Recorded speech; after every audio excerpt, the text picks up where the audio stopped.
Hello and welcome to your Monday 18 WJTS News. I'm Joyce Murrell reporting. A Jasper woman is facing battery charges after a Saturday morning call to the Jasper Police Department. The 911 call reported a physical domestic battery at an address on Altmeyer Road. Upon investigation, once officers arrived, they learned that 34-year-old Christian Williams had struck a subject's face several times, causing pain and a bloody nose.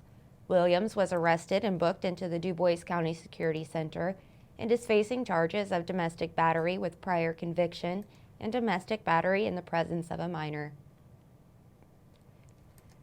Saturday afternoon, the Jasper Police Department was informed that 35-year-old Lindsay Weaver, who had an active warrant for her arrest for possession of a syringe, was currently at a residence on Division Road. When officers arrived at the address, they were able to talk to a male resident who let them inside to look for Weaver, who was hiding in the attic.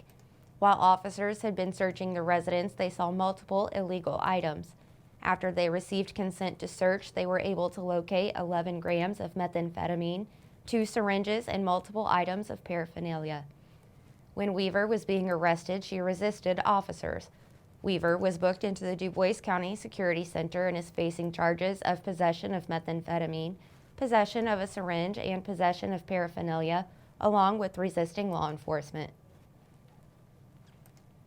Saturday morning, the Jasper Police Department was dispatched to Rural King after a report was made of 2 suspicious males in the store who were intoxicated and suspected to be committing a crime. When officers arrived and found the subjects, they were able to identify them as 32-year-old Nathan Ambrose and 36-year-old Matthew Ambrose, both of Boonville. Upon investigation, officers found that Nathan was intoxicated and Matthew had an active warrant for arrest out of Vanderburgh County. Officers searched the two and found on Matthew illegal drugs and several counterfeit $100 bills. Later, a canine unit was deployed to search the vehicle of the suspects and found inside several other illegal drugs. Both Nathan and Matthew were arrested and booked into the Du Bois County Security Center. Nathan is facing charges of possession of cocaine or narcotic, possession of methamphetamine, and counterfeiting forgery. Matthew is facing charges of possession of methamphetamine and counterfeiting forgery. On December 10th of 2022, family members of 47-year-old Brian Colbert reported him missing to the Evansville Police Department. On Friday, January 20th, Indiana State Police Detective was searching along US 41 south of County Road 150 when they saw under a bridge the vehicle Colbert had been driving when he was last seen. An investigation of the detectives saw inside a male matching the description of Colbert. The Gibson County coroner was later able to identify that the male was Colbert. An autopsy was performed, but the results are pending. ISP believed that on the evening of December 9th, Colbert was traveling on Old US 41 when he drove left of center of the road, went off the roadway, dropping down into a deep ravine, overturned, and went into Pigeon Creek near the bridge. The cause of the accident is currently unknown. We will keep you up to date with this story as it develops. Indiana Governor Eric Holcomb has directed all flags to be flown at half-staff in remembrance in honor of the victims of Monterey Park, California's latest tragedy. A celebration of the Lunar New Year at the Star Ballroom Dance Studio turned deadly when a gunman entered the space sometime after 10 p.m. He fatally shot 5 men and 5 women before fleeing to another nearby club where patrons successfully disarmed him. Investigators say the shooter fled that scene in a white cargo van that sent law enforcement on an hours-long manhunt. A SWAT team located that vehicle roughly 30 miles from the scene and heard 1 shot upon approaching it.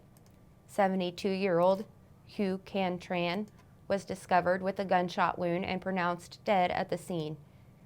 The devastating havoc unleashed by gunmen caused the deadliest mass shooting in the United States since the Uvalde, Texas massacre last May, where 2 teachers and 19 children had their lives brutally stolen by gun violence. The tiny but mighty Blue Chip South Conference will have a strong showing of bowlers from Du Bois County in next weekend's semi-state competition in Indianapolis. Southridge High School boys team clinched the regional championship after going 10-0 in regional conference play for the school's first advancement past regionals in more than a decade. Landon Payline and Caden Luttrell earned singles advancement to semi-state for the Raiders alongside Forest Park's Corbin Person. The Lady Wildcats also brought home a regional championship and will be advancing to competition in Indianapolis next weekend. Carly Lamond earned third place in singles play, while her brother Kean Lamond will be moving on as the Blue Chip South Single Regional Champion.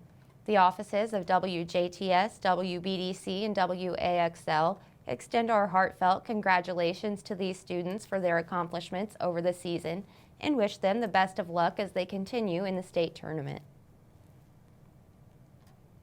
The Indiana Department of Revenue will start accepting filings for the 2023 individual income tax season on Monday, January 23rd.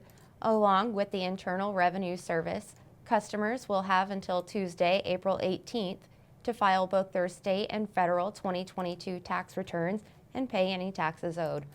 While Indiana tax forms for the upcoming individual income tax season are now available online, DOR is reminding Hoosiers to wait to file their tax returns until they receive their official tax documents and statements.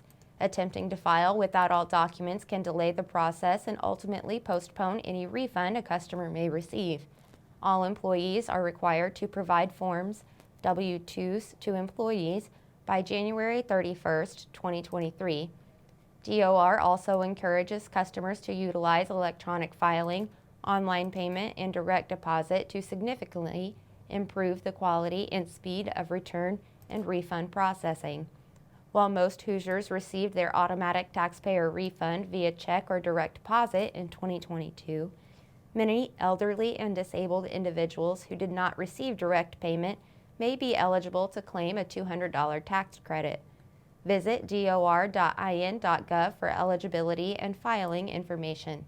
Eligible taxpayers may be able to file their federal and state taxes for free through the IN Free File program. Participating vendors and eligibility requirements are available on our website, WJTS.tv. DOR says that the answer to most common tax questions can be found online through their website. Customers who wish to contact DOR directly should use the secure messaging portal in time for most efficient service.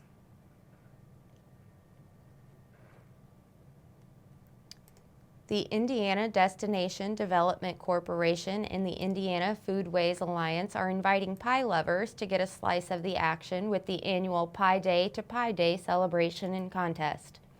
From January 23rd, National Pie Day, through February, National Pie Month, to March 14th, Pie Day, anyone who checks in at 3 restaurants on the Hoosier Pie Trail using the free Indiana Culinary Trails Passport will earn custom I Only Have Pies for You socks.